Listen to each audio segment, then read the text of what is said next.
Perkenalkan, nama saya Franciscus Tumbur Zeki Simbolon. Saya dari program studi pendidikan bisnis B tahun 2019, Fakultas Ekonomi Universitas Negeri Medan. Di sini saya akan menjelaskan berbagai info atau materi seputar manajemen produk. Sebelumnya, apa sih manajemen produk? Manajemen produk adalah sebagai penataan proses pengubahan bahan mentah menjadi bahan produk atau jasa yang diinginkan sehingga memiliki nilai jual. Manajemen produksi ini dikategorikan menjadi beberapa bagian berdasarkan teknik. Yang pertama yaitu produk yang diambil dari bahan mentah langsung kemudian diekstrak menjadi produk yang diinginkan.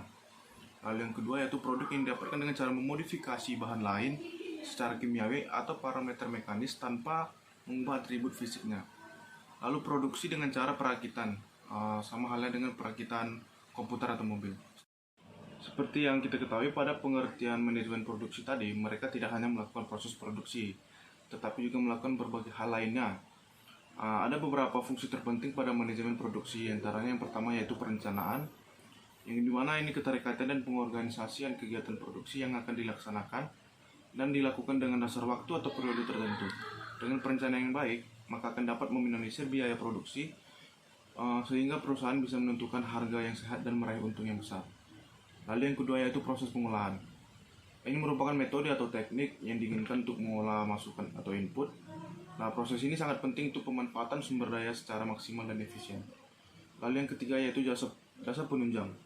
Sarana yang diperlukan untuk penetapan dan metode yang dilakukan agar proses pengolahan bisa dilakukan secara efektif dan efisien. Hal ini seringkali diperlukan guna membantu perusahaan bersaing secara sehat dengan meningkatkan produksi dan hasil yang berkualitas. Lalu yang keempat yaitu pengendalian atau pengawasan, yang dimana ini merupakan fungsi untuk pelaksanaan kegiatan sesuai dengan perencanaan. Dengan begitu maksud dan tujuan dan menggunakannya pengolahan masukan atau input dapat dilaksanakan. Lalu yang berikutnya kita akan membahas tentang ruang lingkup manajemen produksi. Jika dilihat dari cara mengambil kebijakan utama dan keputusan, ada 3 kategori yang dalam ruang lingkup manajemen produk. Yang pertama yaitu keputusan atau kebijakan mengenai desain.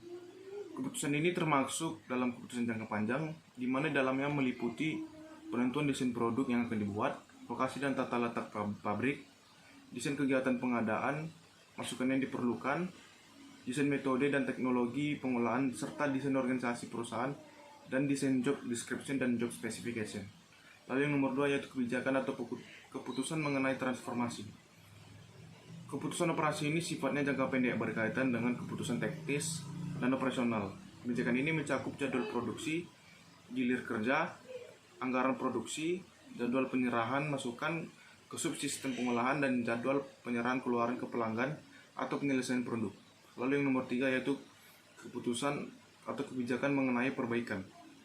Kebijakan ini sifatnya berkesinambungan antara 1 dan 2 tadi, maka kebijakan ini dilakukan secara rutin.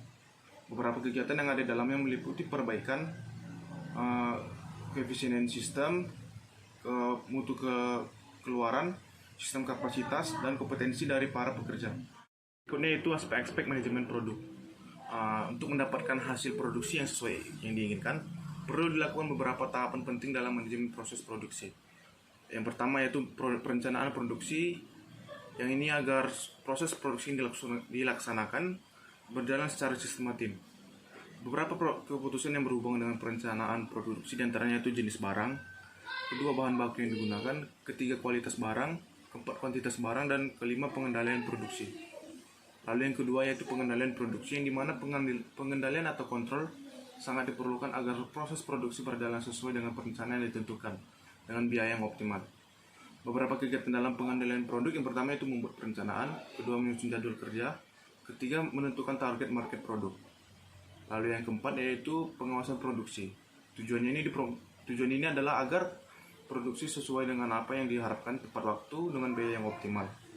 Beberapa kegiatan pengawasan produksi, yang pertama yaitu menetapkan kualitas barang, kedua membuat standar barang, pelaksanaan proses sesuai jadwal. Lalu bagaimana agar produksi dapat berjalan sesuai dengan efisien dan efektif? Setelah kita memahami pengertian manajemen produksi, dan langkah selanjutnya adalah melakukan planning produksi, yang dimana prosesnya meliputi pengaturan pengendalian dan optimisasi pekerjaan serta beban kerja.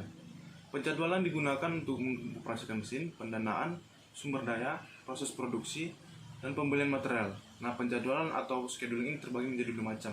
Yang pertama itu forward scheduling dan yang kedua backward scheduling. Oh ya, jika sebelumnya teman-teman berpendapat bahwa manajemen produksi dan manajemen operasional itu sama, pada kenyataannya manajemen produksi dan manajemen operasional itu sangat berbeda. Meskipun berbeda, namun kedua departemen ini saling berkaitan. Cuman kalau dilihat dari pengertian manajemen produksi dan operasional memang sedikit mirip, yang dimana tapi keduanya jelas berbeda, sangat berbeda. Perbedaannya dapat kita lihat dari yang pertama yaitu output. Dari segi output yaitu manajemen produksi berhubungan dengan pembuatan produk seperti komputer, mobil, dan sebagainya. Nah, kalau manajemen operasional akan berperan sebagai produk dan servisnya. Yang kedua yaitu usage of output, yang dimana produk diproduksi di waktu tertentu, sementara servis dilakukan secara langsung. Yang ketiga yaitu klasifikasi pengerjaan, yang dimana beberapa produk seperti komputer atau mobil, karyawan produksi cenderung lebih sedikit ketimbang servisnya. Dan yang terakhir yaitu customer contact, di mana customer contact tidak terlibat produksi namun lebih banyak terlibat di bidang servis.